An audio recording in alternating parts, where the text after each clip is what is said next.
নির্বাচন পরবর্তী 180 দিনের যে সরকারের প্যাটার্ন এবং সংসদ কেমন হবে এটা নিয়ে খুব বেশি আলোচনা হচ্ছে এবং বিতর্ক হচ্ছে, এটা নিয়ে কৌতূহল আছে। আপনি কি মনে করেন?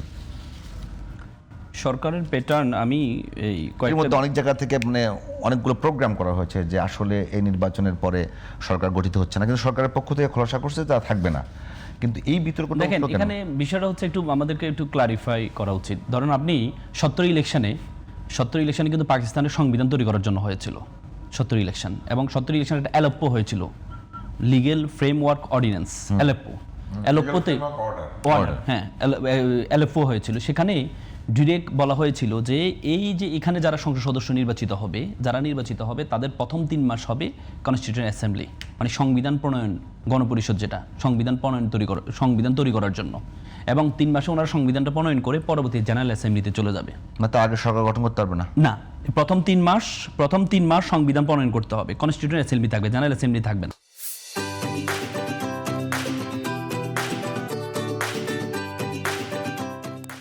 আপনি দেখেন পরে 71 পরবর্তী যেহেতু স্বাধীনতা যুদ্ধ হলো, গঠন করতে পারবে, এইটা আমি জিজ্ঞেস করলাম। সরকার গঠন করতে পারবে, মানে পরবর্তীতে আপনার সরকার গঠন করে তার প্রথম কাজ হবে 3 মাসে আপনার সংবিধান প্রণয়ন করা। এটা পরবর্তীতে আমাদের 71 পরবর্তীতে যখন স্বাধীনতা হলো তখন কিন্তু আমাদের যে যারা পাকিস্তানে ইলেক্টেড হয়েছিল এমপি, তাদেরকে দিয়ে পরে গণপরিষদ তৈরি করা হয়েছিল এবং সংবিধান প্রণয়ন করা হয়েছিল 72-এ। বুঝছেন? এখন বিষয়টা হচ্ছে, আমি কয়েকটা বিষয় একটু ক্লারিফাই করি আপনাকে। সেটা হচ্ছে এই যে গণভোট হ্যাঁ হলে কি ক্ষতি হবে, না হলে কি ক্ষতি হবে। দেখেন, গণভোট, এই যে তুষার ভাই একটা কথা বললো যে সরকার চাইলে সংবিধান পরিবর্তন করতে পারবে না, এখানে সংসদ চাইলে পরিবর্তন করতে পারে। সংসদ মানে কি? সংসদের যারা অধিকাংশ জয়লাভ করে তারা তো একটা সরকার গঠন করবে। আগে কি হতো, শেখ হাসিনা চাইলে যে কোনো সময় তার 2/3 মেজরিটি ছিল, ব্যালেন্স অফ পাওয়ার ছিল না। 39% পেয়ে আপনি আসন পেলেন 60 থেকে 70টা, আপনি 41% ভোট পেয়ে আপনি আসন পেলেন প্রায় 2/3 মেজরিটি পেয়ে গেলেন। তার কারণে আপনার অধিক ক্ষমতা, অধিক দুর্নীতিপরায়ণ, এই যে অধিক ক্ষমতার কারণে আপনি কি করেন, সংবিধানটা পরিবর্তন করে ফেলছেন। কিন্তু এবার হ্যাঁ যদি জয়লাভ হয় তাহলে উচ্চ কক্ষ থাকবে। উচ্চ কক্ষ যদি পিআর থাকে, তাহলে পিআর থাকলে আপনি 39-এ যে সদস্য পাবেন, 41-এ আপনি কয়েকজন সদস্য বেশি পাবেন।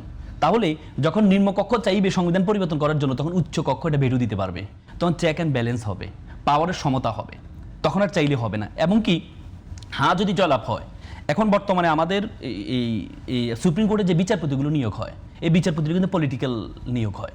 পলিটিক্যাল যার অ্যাটর্নি জেনারেল যারা আছে বা যারা পলিটিক্যালি সার্ভ করে তাদেরকে বিচারপতি বানায়।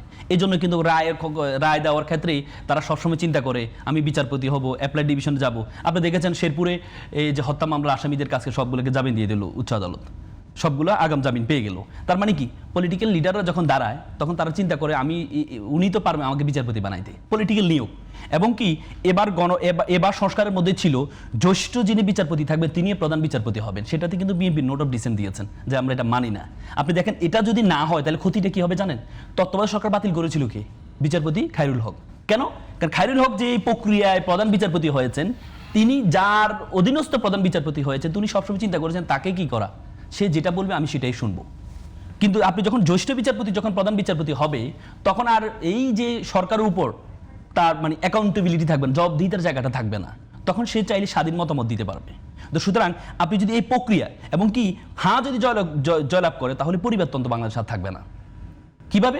আমরা আজকে সবসময় পরিবারতন্ত্রের বিষয়ে যিনি দলীয় প্রধান থাকবেন তিনি কি রাজনীতি প্রধানমন্ত্রী হচ্ছেন, কিন্তু এই দলীয় প্রধান রাজনীতি প্রধান হওয়ার কারণে হয় কি, পরবর্তীতে আমরা অ্যাগ্রেসিভ হয়ে যাই। আমরা সবসময় চিন্তা করি আমি এই দলের প্রধানমন্ত্রী। আওয়ামী লীগ কি মনে করতো? আওয়ামী লীগের লোকজনকে সার্ভ করতো। শেখ হাসিনা মনে করতো আমি আওয়ামী লীগের প্রধানমন্ত্রী, জনগণের প্রধানমন্ত্রী না। কিন্তু আপনি দলীয় প্রধান এবং দলের প্রধান এবং প্রধানমন্ত্রী যদি ভিন্নজন হয়, তাহলে এই জিনিসটা কখনো হবে না।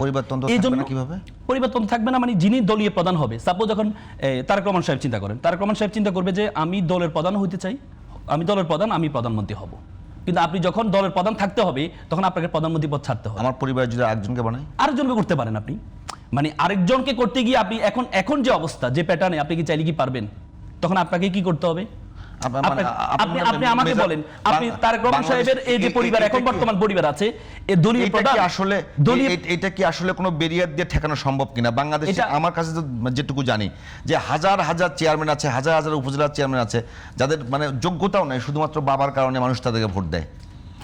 এই তো এটা তো সমস্যা বাংলাদেশের মানুষের ভেতরে আছে। সমস্যা এখানে সেটা আপনি আমরা ঠেকাবেন তো কি দিয়ে? রিসেন্টলি শুধু বলি যে এ নারী কে কত পার্সেন্ট নারী দিয়েছে, কিন্তু আপনি দেখেন আমি অবাক হই যে দলের প্রধান নারী ছিল এবং তফসিল ঘোষণা আগ পর্যন্ত বেগম জিয়া কিন্তু বিএনপির দলীয় প্রধান ছিল, ওনাদের 3% নারী দিয়েছে এবং 3% যাদেরকে দিয়েছে আপনি বেশিরভাগ দেখেন তারা পুরুষের কোটায় আসছে। কারো হাজব্যান্ড এই গুম হয়েছে, ইলিয়াস আলী সাহেব ওনার ওয়াইফকে দিয়েছে, কারো ভাই গুম হয়েছে তাকে দিয়েছে।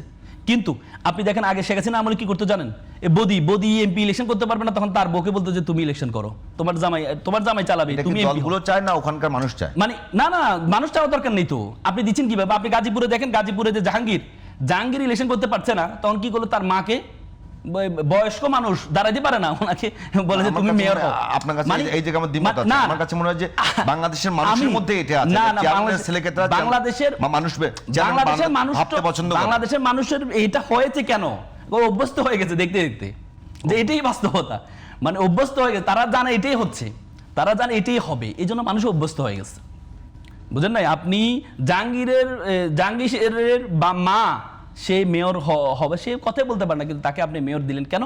আপনি আলটিমেটলি এখানে পরোক্ষভাবে আপনি এখানে নারীর ক্ষমতায়ন করছেন, আপনি পুরুষের ক্ষমতায়ন করছেন, সেটাই হচ্ছে পুরুষের ক্ষমতায়ন হচ্ছে। আপনি দেখেন যে দলের যে দুই দল, বাংলাদেশের যে দুই দল, এই দুই দলের প্রধান 35 বছর ধরে নারী ছিল, সে তাদের যে ছাত্র সংগঠন, এই ছাত্র সংগঠনে এখনো পর্যন্ত একজন মেয়ে প্রধান হয়েছে ছাত্রদল এবং ছাত্রলীগের হয় নাই, এখনো পর্যন্ত হয় নাই। অথচ আমরা নারীর ক্ষমতায়নের কথা বলি, নারীদেরকে মিছিল মিটিংয়ে নারীদেরকে আমরা ঢাল হিসেবে সামনে রাখি, কিন্তু একজনকে আমরা প্রদান করি না। এবার আবার চিন্তা করেন, এই যে দুই দলের প্রধান নারী হয়েছে ওনারাও কিন্তু কোটা আসছেন, যেমন বেগম জিয়া আসছেন ওনার হাজবেন্ডের কোটায়, আর শেখ হাসিনা আসছেন ওনার বাবার কোটায়। কিন্তু সাধারণ সম্পাদক, এটা তো পরিবারতন্ত্র না, সাধারণ সম্পাদক আপনি এখনো দেখেন বিএনপির এ পর্যন্ত একজন নারী সাধারণ সম্পাদক হয়েছে, হয় নাই। তো তাহলে আপনি যে বলেন নারীর ক্ষমতায়ন চান, একজন এখন পর্যন্ত, সেলিনা রহমান মতো ব্যক্তি, আক্ষেপ করে বলতেছি না, আমার শেষ জীবনের ইচ্ছা ছিল আমি এমপি হয়ে মারা যাব, কিন্তু আমাকে এমপি দেয় নাই। বুঝলাম না, বিএনপি সমালোচনা করতেছেন মানে জামাতের? না আমি তো সেটাই বললাম, যখন বারবার বলা হচ্ছে যে জামাত নারী প্রার্থী দেয় নাই, জামাত হচ্ছে নারী বিদ্বেষী বলা হচ্ছে, কিন্তু আমার কথা হচ্ছে আমি যে কাউকে এই অপতথ্যর কথা বলেন না একটু আগে, আমি যখন কাউকে অপতথ্যটা ছুড়বো তখন তো প্রথমে আঙুলটা তো আমার দিকে আসবে। আমি কি করছি? জামাত নারী তথ্য আমি কি করছি? দেয় না, এটা এই তথ্যটা হলো অপতথ্য। না আপনি যখন কাউকে নারী বিদ্বেষী বলবেন, তখন তো আপনাকে দেখতে হবে আপনি নারী প্রধান হওয়ার পরেও, জামাত তো একটা ইসলামী দল, জামাত ইসলামিক দলে অনেক কিছু রুলস রেগুলেশন তাকে মেনটেন করে তাকে মুভ করতে হয়। জামাতের প্রত্যেকটা রাজনৈতিক দলে আলাদা প্যাটার্ন আছে। আপনি দেখেন বিএনপি কখনো বাঙালি জাতীয়তা বিশ্বাসী না, বাংলাদেশি জাতীয়তা বিশ্বাসী। যারা কমিউনিস্ট তারা ক্যাপিটালিজমে বিশ্বাসী না। আপনি যদি বিএনপির মতো করে জামাতকে চিন্তা করেন হবে না, জামাতকে আবার বিএনপিকে জামাতের মতো করে চিন্তা করলে হবে না। জামাতের প্যাটার্নটা ভিন্ন, জামাতের হচ্ছে মহিলা উইং আলাদা, মহিলা উইংয়ের প্রধান সে সরাসরি মহিলা হইতে পারে। ছাত্রী সংস্থা আপনি চিন্তা করেন, শিবির আলাদা, ছাত্রী সংস্থা আলাদা, তাদের সরাসরি ছাত্রী সংস্থার প্রধান ছাত্রী হতে পারছে। কিন্তু আপনার ছাত্রদল ছাত্রলীগে কি দেখেন, ছাত্রদল শব্দটা হচ্ছে ছাত্র তো কমন জেন্ডার না, ছাত্র কি কমন জেন্ডার? ছাত্র তো কমন জেন্ডার। একটা ছাত্রী যখন ছাত্রদল করতে হয় তখন আমাকে বলতে হয় আমি ছাত্র দলের কর্মী। কেন? আপনি তো ছাত্রী দলের কর্মী হওয়ার কথা, কারণ ছাত্র তো কমন জেন্ডার না। কিন্তু এটা নিয়ে আমরা কোনো কথা বলি না। আমরা কথা বলি কেন জামাতের প্রধান মহিলা হইতে পারবে না, এটা তো শরীয়তের বিধান। কারণ শরীয়তের একটা বিধান হচ্ছে যিনি রাষ্ট্রপ্রধান হবে তিনি ইমাম হবেন, রাষ্ট্রের ইমাম হবেন। মানে যেমন যিনি রাষ্ট্রপ্রধান হবেন তিনি বাইতুল মুকাররমের ইমাম হবেন, শুধুমাত্র ওই যে নারীকে প্রধান বানাতে শরীয়ত মানা খুব জরুরি, অন্য জায়গায় না। সব ক্ষেত্রে। আপনার কাছে